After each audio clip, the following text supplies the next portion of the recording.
Oui, bonjour, chers membres de euh, chers membres de la communauté IEM. Pour voter, c'est juste je vais faire rapidement une courte vidéo pour vous montrer comment voter, passer au sondage.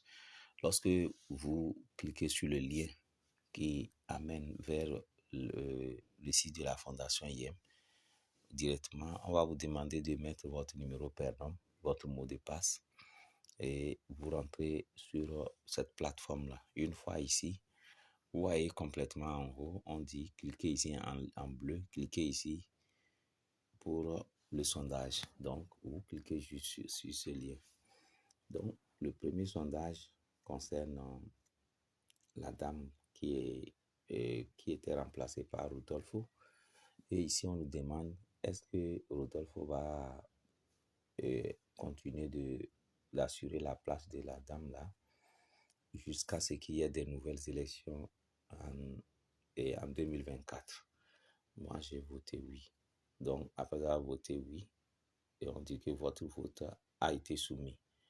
Maintenant, deuxième sondage, c'est que ça concerne les taxes.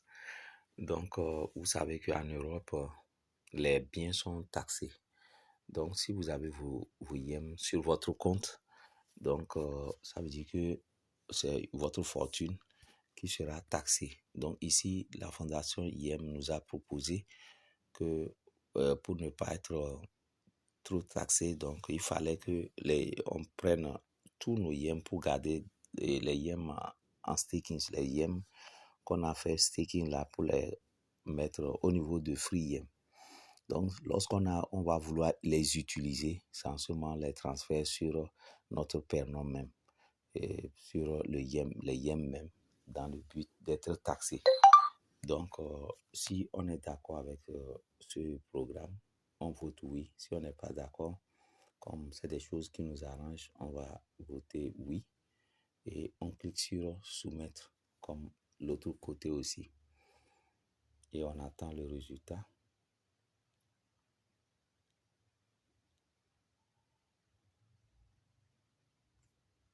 Donc, de toutes les façons, ça serait soumis. Et le vote 3 maintenant, là-bas, c'est placer le fait de placer 0,1 IEM sur le marché public pour être racheté par la fondation. Si nous sommes d'accord aussi, on vote oui et on soumet également. Donc, dès que ça serait pris en compte, vous allez voir ici que votre vote a été soumis. Le premier aussi, votre vote a été soumis. On va voir le dernier. Le dernier, oui, votre vote a été soumis. Donc, c'est comme ça qu'on vote. Et retenez que si vous avez, par exemple, 100 IEM, 100 nouveaux IEM, ça veut dire que le fait d'avoir voté une fois comme ça prouve que vous avez voté, il y a 100 votes, quoi. Si vous avez 1000 IEM, donc ça veut dire que votre seul vote équivaut à 1000 votes. Donc, c'est pourquoi on dit que 1 IEM égale à 1 vote.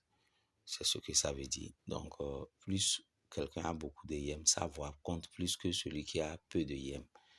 Donc, voilà à peu près comment on vote. Et je vais mettre le lien de site de la Fondation IEM dans la description de la vidéo. Merci.